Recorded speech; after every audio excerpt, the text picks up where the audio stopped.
รกฎามาบรรจบขอน้อมนบบาทบงพระทรงศรีวันเฉลิมพระชนมพรรษาพระภูมิร้อยชีวีน้อมจิตอธิษฐาน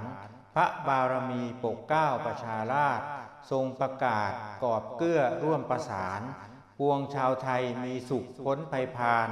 ประกอบการใช้ชีวิตสุขสดใส74ชนมพรรษาเรืองสวัสดิ์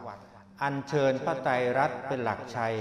ให้พระองค์เกษมสุขนิรัติสัยของชาวไทยขอพระองค์ทรงพระเจริญด้วยเกล้าด้วยกระหม่อมขอเดชะข้าพระพุทธเจ้านายธีรวิทย์กู้เกียรติพัฒนาการจังหวัดปัตตานีพร้อมด้วยข้าราชการสำนักงานพัฒนาชุมชนจังหวัดปัตตานี